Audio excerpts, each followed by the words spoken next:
Hi guys, magluluto tayo ngayon ng chicken caldereta. Una ay ipiprito muna natin itong ating patatas at carrots. Hi guys, iprito muna natin ito.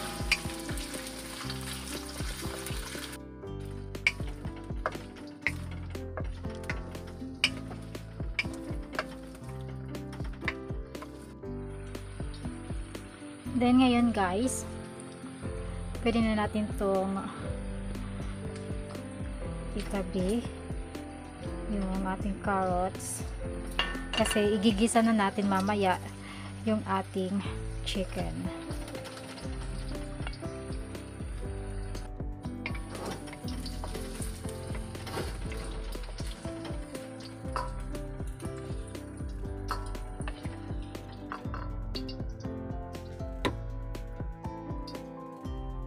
Ngayon, igisa na natin yung ating sibuyas at yung ating bawang.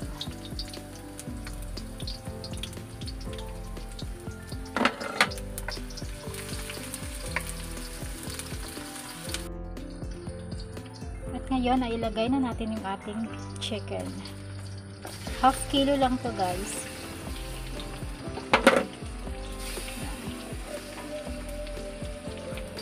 Lagyan natin ng asin at paminta. Maglagay din tayo ng toyo. Then mekos-mekos lang po guys.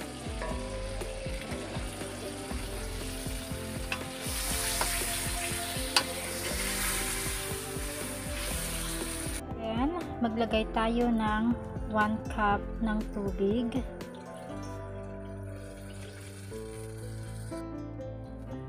at maglagay din tayo ng kaunting ketchup. Then takpan lang natin. Lulutuin natin to ng mga 30 minutes. So hintay lang tayo nito guys. See ya. Then ngayon, after 30 minutes ay ilalagay na natin yung ating carrots at patatas. Then mekos-mekos lang natin to guys. Maglagay din tayo ng kaunting asukal. At ilagay din natin yung ating bell pepper.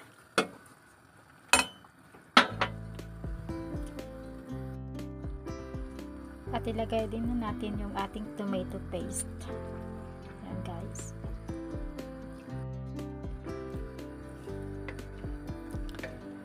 Then hintay lang tayo guys ng mga 20 minutes para mas lalong maging masarap yung ating caldereta. Mas maganda yung lulutuin natin ng matagal.